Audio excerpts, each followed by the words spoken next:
For me, clearly defined is always number one is what is it that you want, and then two is the timestamp. So I'm really big on reverse engineering anything. I think you can accomplish anything in life if you put a date to it and work backwards.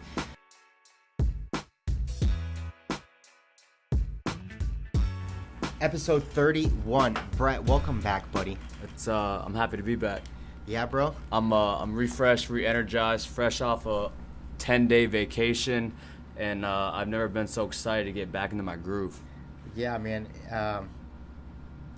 We talk about this all the time, how important it is to take vacations, but we also joke about, like, when you need a vacation from your vacation, you did it ass backwards. Yeah, no, I agree. It was a lot of running around, not a lot of sleep, and a lot of stuff that was not fitness related. I'll just call it as that. But that was the mental physical break. I mean, I saw a couple things you posted. You did try to move as much as you could, but obviously, like, you're not going on vacation to work out, no. Right? Like, workout on vacation is a bonus, really. Right. It's not, yeah.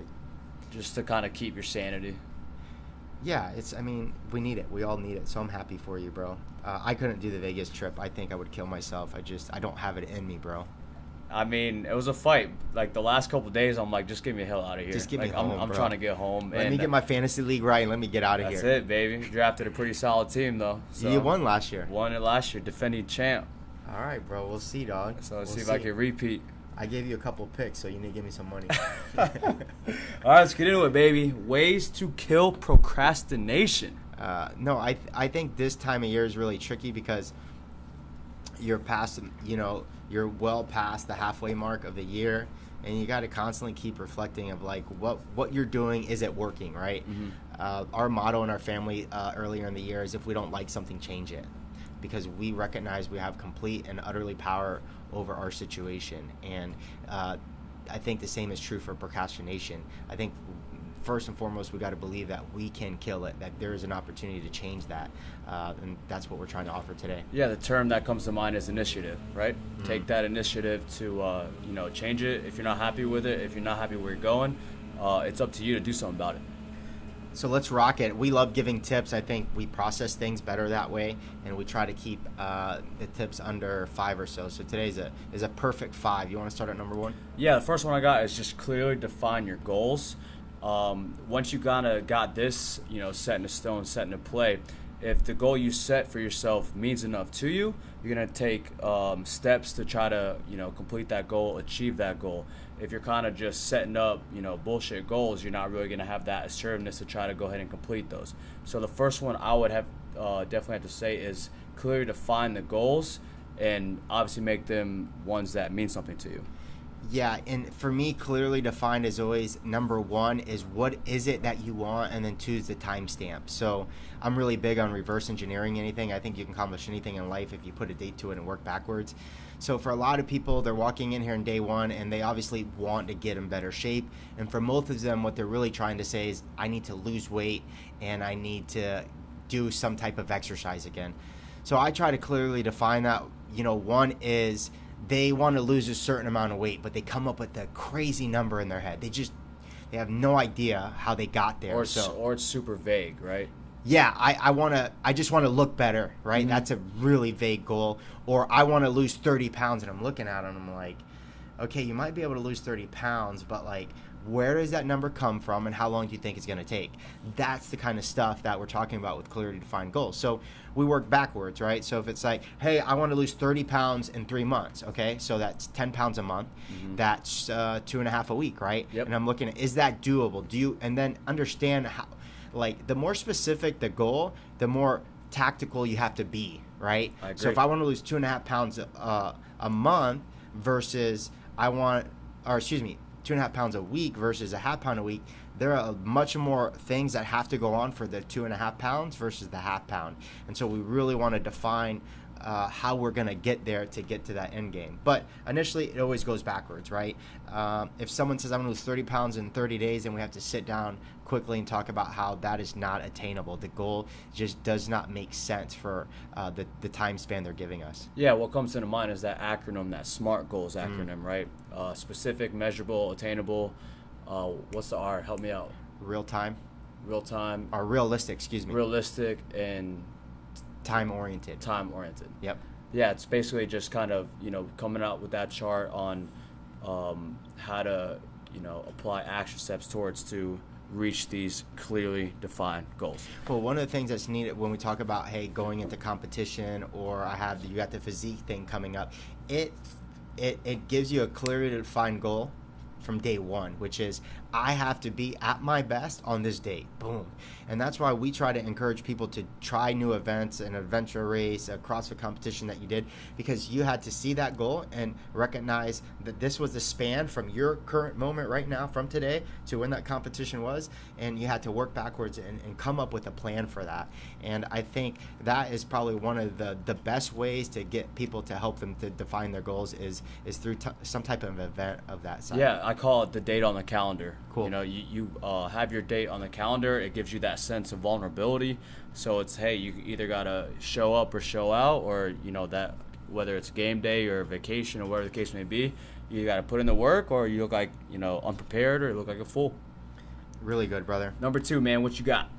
Do most important things first in the morning. So once we define these goals or actions, or daily actions that you need to create on a consistent basis to build habits. And I think one of the best habits, and not only is it trendy because it is a really trendy subject, but I think it's because there's a necessity for it, is getting people to think more about the stuff they're doing in the morning. That what they do in the morning has a direct effect on their day. And we want to start building habits that come second nature, and the best way to do that is to try to take advantage of those morning sessions.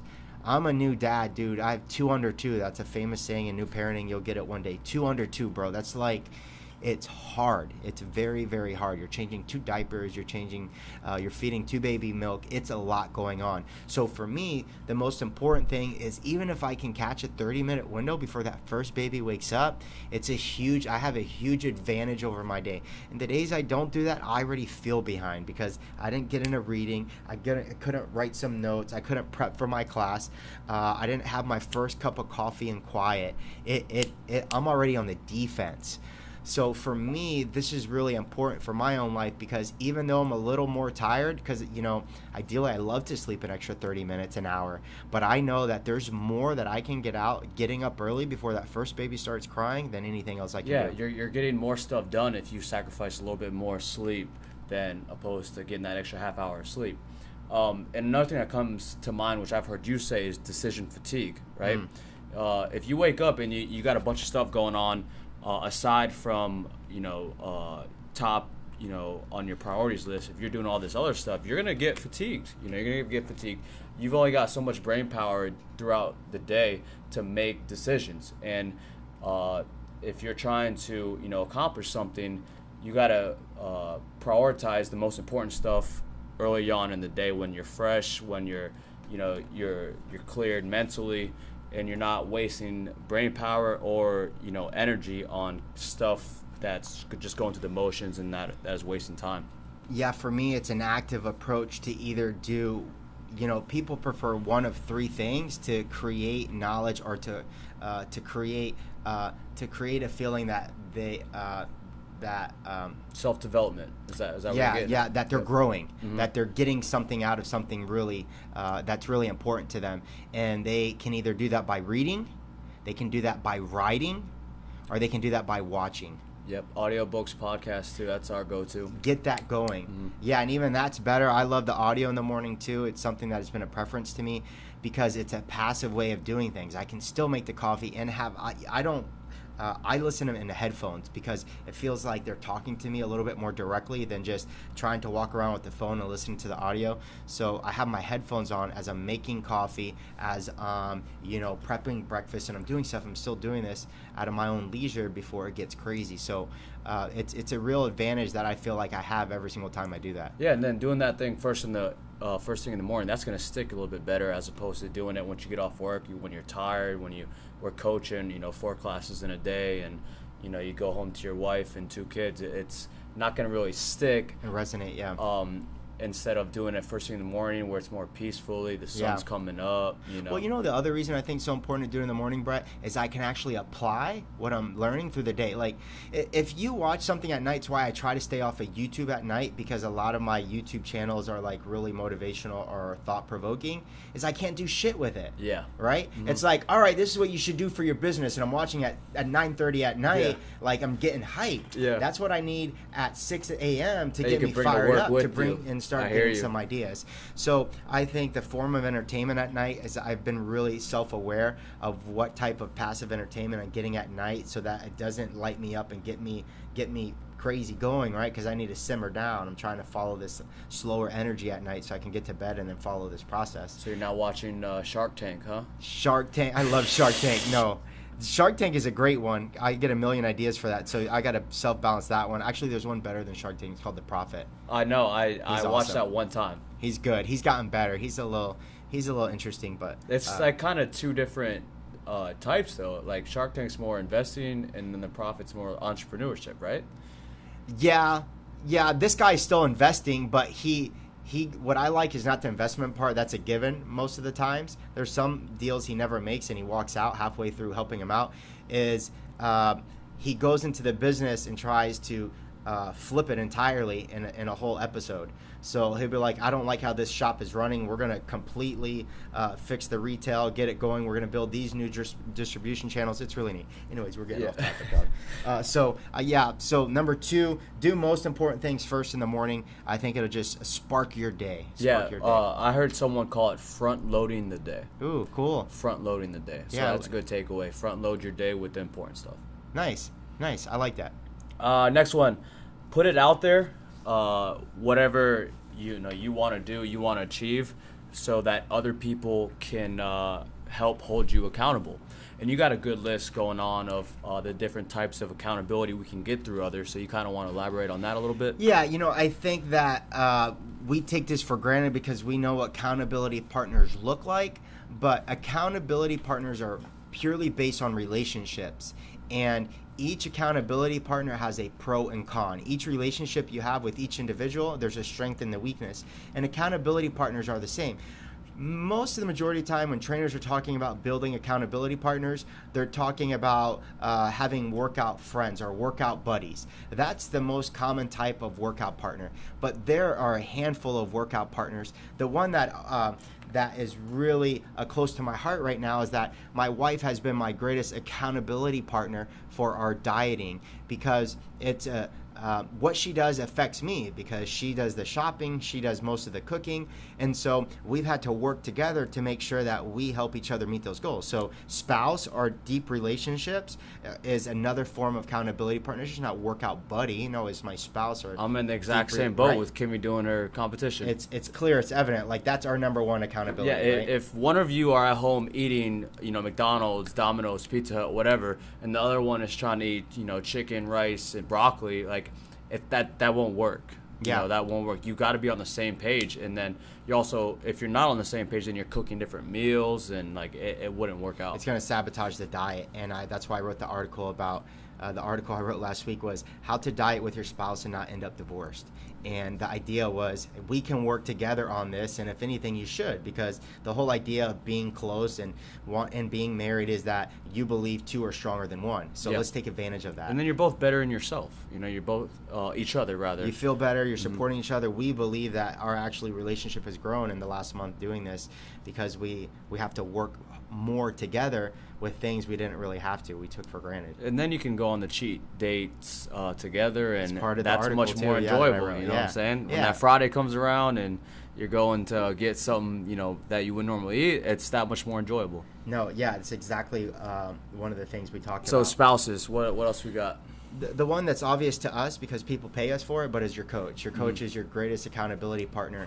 And one of the things I took at the break today, because I was really I had to light the members up this morning. I felt like there was a really low energy, and that I was constantly having to remind them of good movement patterns that I wouldn't normally had to, and that's fine. Like hump day blues. Yeah, it sounds like. No, dude, and it had that, and I acknowledged that it's okay to be tired sometimes, and I was proud that they were still here. But anyways, at our breakout session, the breakout that we get at the end of each class, I said, listen, I'm really hard on you guys because I care. And the moment that I stop being hard on you guys, I'd be really, really concerned, right? Because what I wanted to sell with them today in both of the classes, both almost equally, almost the same equal issues, was that I'm trying to make them accountable by yelling at them to move as good as they possibly can, to, hey, let's bring some energy into this class today. It's because I care.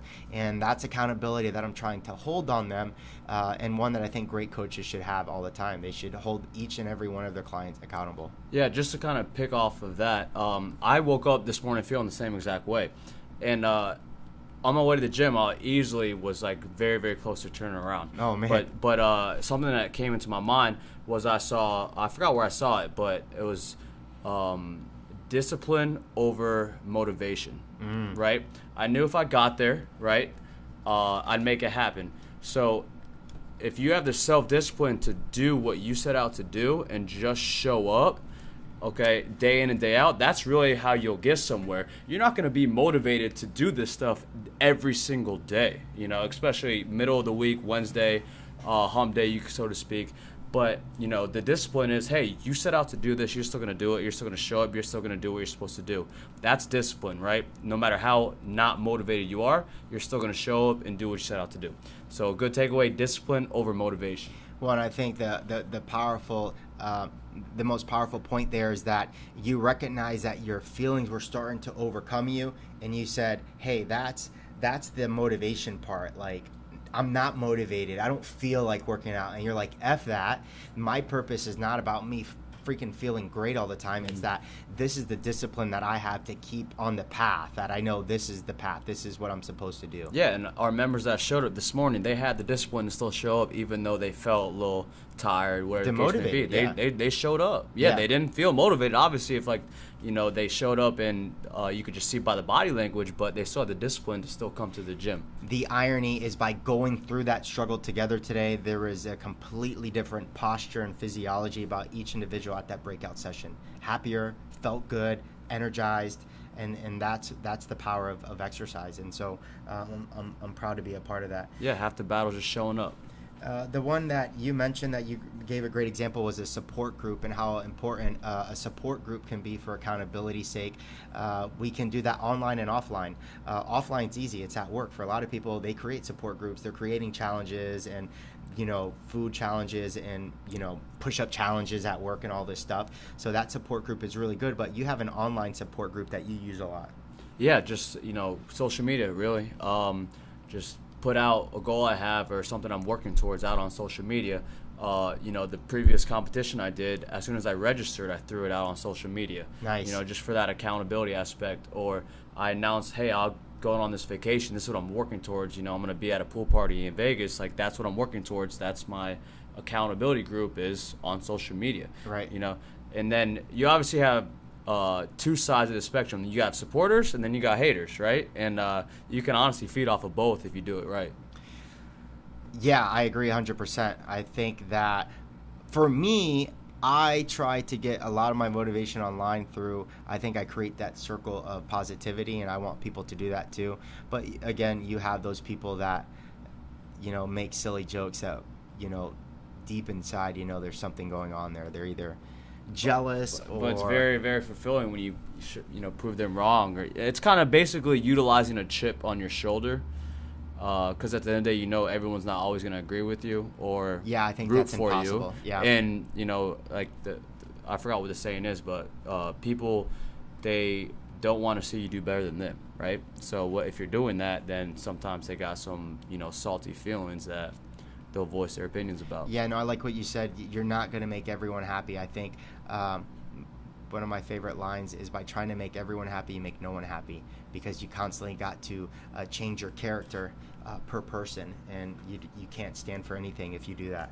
So that's really good, brother. Number 4, it's an obvious one. It's a simple one, but yet so hard. It's taking massive massive action. And one of my favorite quotes, I'm a quote whore, if you will, but I love quotes, is The knowledge one coming? no, it's the 1,000 miles. Okay. That the road of 1,000 miles began with one step, and that one step was massive action for that individual. It was massive action. That one step is what began it all. And the more steps someone takes, it produces momentum. But they got to keep taking the steps, right? And then those steps turned into a mile, which turned into 2 miles, and they ended up walking 1,000 miles. And the one I thought you were gonna say, you've heard the quote, knowledge is power, but knowledge is not power. Knowledge followed by action is power. Yeah, it's that one stuck with me for a really long time. The actual quote is, knowledge is not power, knowledge is potential power, because in order to have full power, it has to follow with action. And no, that's perfect. I think that's Napoleon Hill or one of the Carnegie brothers. Yeah, it's one of them. Yeah, that's where I got it from. Yeah, we read the same stuff. That's kind of cool. We're hype. We're hype men. So no, that's really powerful. And the idea is that people think they can just consume knowledge, right? When we go back to that passive stuff that we're trying to do early in the morning, reading a book for reading the book's sake is also a reason why I don't like reading those types of books at night, because I can't do anything with the knowledge. Yeah. I can get excited about it in my heart, and my heart's racing because I got all these. It doesn't do anything for me, because the next morning they don't do shit about it. It's like when I read something, I want to take one thing out of that. Like for me, it's not about reading through the 100 pages, Brett. It's how much action can I take through those 300 pages. Yeah, and I will do it one action at a time, not one page at a time. I'll read the pages until there's something there that I can take action on, and then I let go. I stop where I'm at. I don't care if it's at the end of a sentence, at the end of a chapter. That's not the purpose why we read books, or it shouldn't be about just running through that whole read a book a day is the dumbest thing I've ever heard. Because those guys can't possibly, number one, remember what the hell they're reading, and two, take all the opportunity of potential knowledge in there, potential success they can have through there, because you can't in one day fulfill all the action that is required to make that book, to take advantage of that book. That's why I love the self-help books that throw in the action steps at the end of the chapter, right? And it's got check mark because you got to write it down there. Yeah, or fill out the line. Exactly, and that's what they're trying to encourage is massive action. So action is an expression of priorities. I'll say that again. Action is an expression of priorities. That I can tell what someone's priorities are by the things that they're doing or not doing. It's an expression of, like when we talked about interest is the best indicator of effort, right? And it's the same here. Like someone can't say that they want like their goal, their priorities to lose weight, but when I ask them what they're doing, they're not taking any action on it. They're not doing anything. It's not a priority. It's not a priority for them. Or if they say they don't have the time for it, I always say you always have time for things you prioritize. 100%. They have time to eat fast food. Yeah, you'll always have time for things you prioritize. That's really good. You don't have the time for it is BS. Last one, don't overcomplicate, right?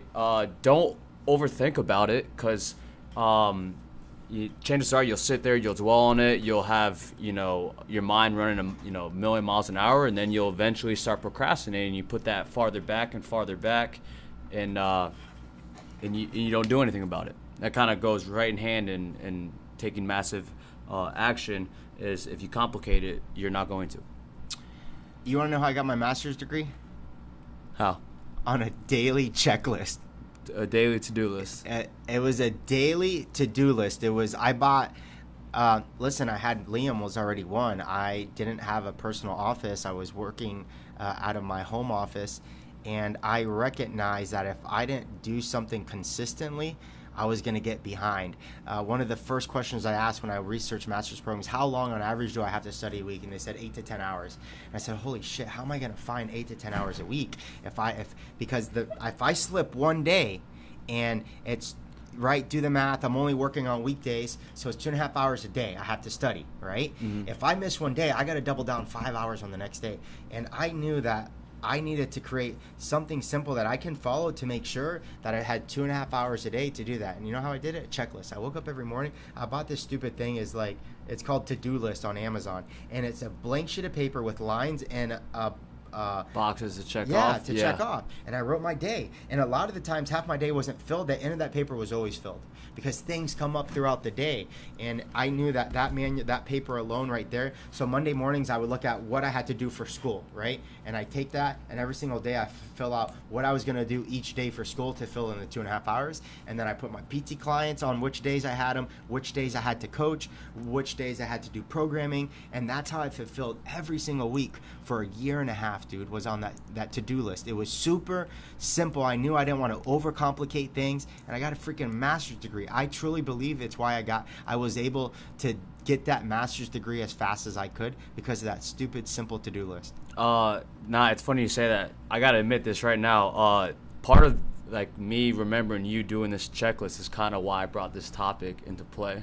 Just because you're a very successful businessman because you execute, right? Yeah. And it's funny. And I do remember you doing the checklist, the to-do list, and you're almost kind of gaining momentum each check mark you do. Dude, to where like so good. Eventually you get turned on fire. You're like, all right, I ain't missing now. Like it feels good. Man. I'm coming up to Thursday. I haven't missed a beat, and look, you got a master's degree to show for it. I have a picture. I'm going to find it for you. At the end of my master's degree, what I would do each day, I had a filing cabinet in my old office, and at the end of each week when my to-do list was over, I filed it. Mm-hmm. And I had over like 200 of those things that I had from the weekdays of the to-do list, and I piled them all around the ground. I spread them out, and I took a picture. I'm going to send it to you. Still got them, or No, I threw them all out, but I got a picture of it.